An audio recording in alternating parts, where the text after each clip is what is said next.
তো চলো, চা খাওয়া শেষ হয়ে গেছে। দেখি আজকে কি রান্না করা যায়। ফ্রিজে কি আছে, বাজারে তো যেতেই পারিনি একদমই। দেখি ফ্রিজে কি আছে। চলো,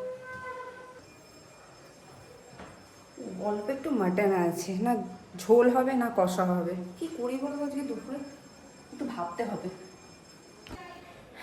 তা আজকে একটা মাটনের নতুনত্ব কিছু করি। আমরা তো ঝোল, গ্রেভি, কারি, কোরমা, কষা এগুলো খাই।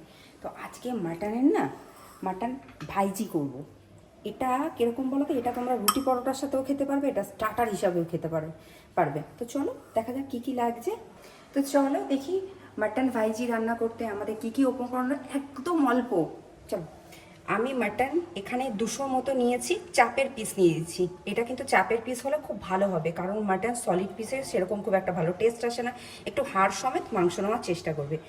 আর এখানে লাগছে আমাদের একটা বড় রসুন, বেটে নাও, শুধু ছাড়িয়ে নেবে, কোয়া হিসাবে থাকবে। আর এখানে আমি 2টো মিডিয়াম সাইজের পেঁয়াজ কুচি করে নিয়েছি, একটু বড় করে কুচি করবে।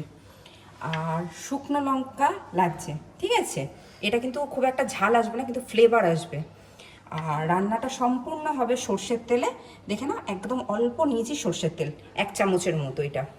আর নুন লাগছে স্বাদ অনুযায়ী, আর ধনে পাতা লাগবে শুধুমাত্র সাজাবার জন্য। রান্নাটা শুরু করা যাক। প্রথমে আমরা গ্যাসটা জ্বালিয়ে নিই, কড়াইটা কিন্তু একটু গরম করতে হবে, যেহেতু সর্ষের তেলের রান্না।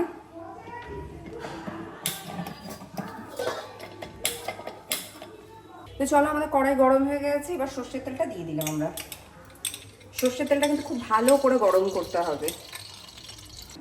আমাদের তেলটা গরম হয়ে গেছে, এবার আমি পেঁয়াজ কুচি, রসুন কুচি একসাথেই দেবো। রসুন কুচি বলতে বড় যে ছাড়িয়ে রেখেছিলাম গোটা গোটা রসুন, সেইটা। এই দেখো, আর রসুনটা কিন্তু অনেকটা লাগবে, এখানে কিন্তু এক্সট্রা কোনো মশলা নেই, জিরে, ধনে, আদা এসব কিছু নেই, গরম মশলা নেই। এই রসুনের ওপরেই কিন্তু মাটনের ফ্লেভারটা ডিপেন্ড করবে। পেঁয়াজ আর রসুনটা হালকা ভাজা, মানে খুব ভাজা হবে না, হালকা ভাজা হয়েছে। এবার আমরা যে শুকনো লঙ্কাটা রেখেছিলাম আর মাটনটা রেখেছিলাম একসাথে দুটোই দিয়ে দেবো।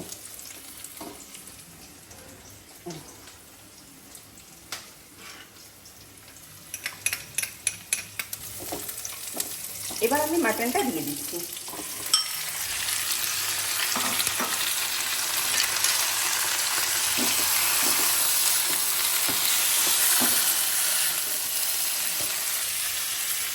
তো চলো, এবার একটু পরিমাণ মতো নুন দেবো। এবার গ্যাসের ফ্লেমটা কমিয়ে আমরা জলও দেবো না, কিচ্ছু দেবো না। এবার ঢাকা দিয়ে রেখে দেবো মাটনটা সেদ্ধ হওয়ার জন্য। তো চলো দেখি মাটনটার কি অবস্থা হয়ে আছে।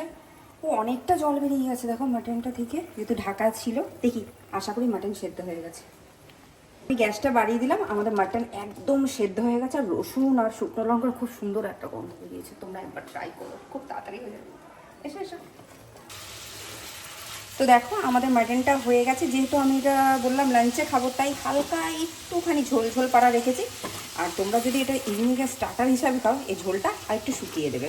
আর আমি মাটনটা কড়াইতে সেদ্ধ করলাম, তোমরা চাইলে এটা সময় না থাকলে প্রেশারও সেদ্ধ করে নিতে পারো, কিন্তু স্বাদটা কিন্তু একটা অন্যরকম হবে, তখন কিন্তু আমায় কিছু বলবে না, ঠিক আছে।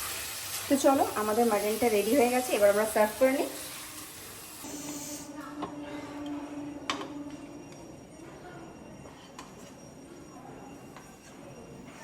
যা সুন্দর গন্ধ বেরিয়েছে না রসুন, লঙ্কার, মাটনের, উফ কী বলবো, তোমরা অতি অবশ্যই কিন্তু ট্রাই করো।